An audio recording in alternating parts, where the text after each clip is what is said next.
Hello बच्चों, let's read this question and the question says that fill in the blanks. The diagonals of a dash are not equal. तो आइए अब इस question को यहाँ पर हम सॉल्व कर लेते हैं। इस क्वेश्चन में कहा गया है कि हमें बताना है कि किसकी डायगोनल यहाँ पर इक्वल नहीं होती है। तो यहाँ पर हम की कॉन्सेप्ट यूज करेंगे, कॉन्सेप्ट दैट डायगोनल्स।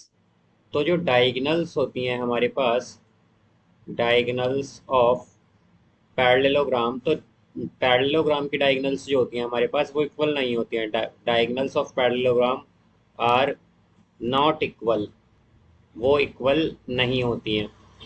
तो यहाँ से हम अगर देखें तो पैरेललोग्राम की प्रॉपर्टी हमारे पास क्या होती है कि उसमें अपोजिट साइड्स इक्वल और पैरेलल होती हैं। तो अगर इसे हम एक पैरेललोग्राम यहाँ पर ड्रॉ करें इस तरह से, तो इसमें क्या होगा, अपोजिट साइड्स हमारे पास इक्वल और पैरेलल होंगी। इसे हम मान लेते हैं ए बी सी डी।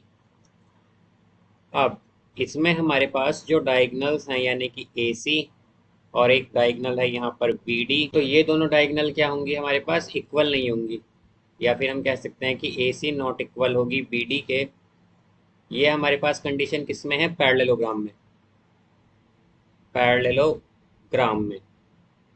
अब इसी तरह अगर हम सेकंड कंडीशन देखें कि जैसे इसमें हमारे पास क्या होता है, अपोजिट साइड्स इक्वल होती हैं, यानी कि ए डी इसमें इक्वल होती है बी सी के, और इसमें हमारे पास ए बी इक्वल होती है डी सी के। ये दो साइड इक्वल होती हैं, या फिर हम कहें कि अपोजिट साइड इक्वल होती हैं।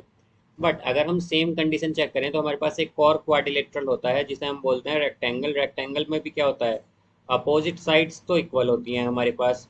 बट इसमें अगर हम बात करें कि यहाँ पर अगर इसे हम एक रेक्टेंगल मान लें तो यह है हमारे पास ई एफ जी एच। अब इसमें भी हमारे पास क्या होगा, जो ई एच है वो इक्वल होगा एफ जी के, एंड हमारे पास यहाँ पर जो ई एफ है वो इक्वल होगा एच जी के। ये इक्वल होंगे। और इसमें हमारे पास जो डायगनल्स हैं ई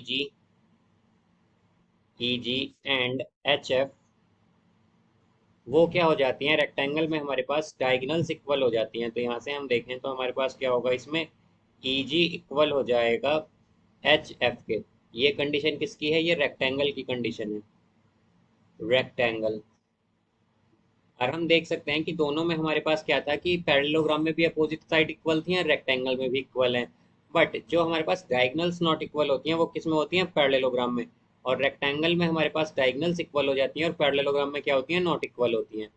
अब इसी तरह यहाँ पर अगर हम और कंडीशंस देखें तो हमारे पास जब चारों साइड इक्वल हों, अगर यहाँ पे हम एक क्वाड्रिलेटरल कंसिडर करें, इसमें हमारे पास चारों साइड इक्वल हैं। इसे हम मान लेते हैं पी क्यू आर एस।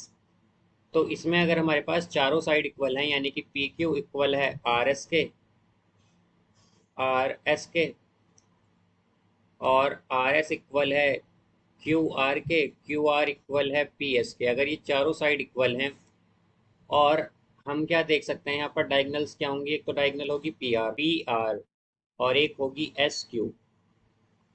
तो अगर हम देखें तो अगर डायगनल्स इक्वल हैं यानी कि अगर पी आर इक्वल है हमारे पास एस क्यू के, तो ये कंडीशन हो जाती है स्क्वायर की, बिकॉज स्क्वायर में हमारे पास डायगनल्स क्या होंगी, इक्वल होंगी साइड के साथ साथ। बट अगर हम बात करें कि अगर पी आर यहाँ पर नॉट इक्वल है एस क्यू के, तो इसका मतलब है कि ये हमारे पास रोम्बस है, बिकॉज रोम्बस में डायगनल्स इक्वल नहीं होती हैं। अब यहाँ से हम अगर एक और क्वाड्रिलेटरल लें जो कि होता है हमारे पास काइट, तो काइट में क्या होता है, हमारे पास काइट की कंडीशन होती है कि उसमें हमारे पास जो एडजेसेंट साइड होती हैं वो इक्वल होती हैं। तो यहाँ पर ये आ जाएगा ए बी सी डी। तो इसमें जो ए डी है ये इक्वल होगा ए बी के, ए डी इक्वल होती है ए बी के, और जो डी सी है ये इक्वल हो जाती है बी सी के, डी सी इक्वल होती है इसमें बी सी के। तो यहाँ पर ये आता है हमारे पास। अब अगर हम देखें तो हमारे पास इसमें डायगनल्स क्या होंगी, एक डायगनल तो होगी इसमें ए सी और अदर डायगनल होगी बी डी। तो ये जो दो डायगनल होती हैं हमारे पास काइट में, ये भी क्या होती हैं, नॉट इक्वल होती हैं कि ए सी नॉट इक्वल बी डी। ये कंडीशन किसकी है, ये काइट की कंडीशन है। तो हम क्या कह सकते हैं कि हमसे ये पूछा गया है कि डायगनल्स किस में इक्वल नहीं होती हैं। तो हम देख सकते हैं कि एक तो पैरेललोग्राम में हमारे पास डायगनल इक्वल नहीं होती हैं। डायगनल्स आर, तो हम क्या कहेंगे कि diagonals are not equal equal in parallelogram. तो एक तो डायगनल्स नॉट इक्वल होती हैं पैरेललोग्राम में, पैरेललोग्राम। देन हमारे पास रोम्बस में भी हम देख सकते हैं डायगनल इक्वल नहीं होती हैं, रोम्बस एंड काइट में भी हमारे पास डायगनल्स जो हैं इक्वल नहीं होती हैं। तो इनमें हमारे पास क्या होगा, डायगनल्स इक्वल नहीं होंगी, बट स्क्वायर और रेक्टेंगल में डायगनल्स इक्वल होंगी। तो यहाँ पर डायगनल्स किस किस में इक्वल नहीं होंगी, एक तो पैरेललोग्राम, फिर रोम्बस और kite. So I hope you understood it well. Best of luck. Thank you.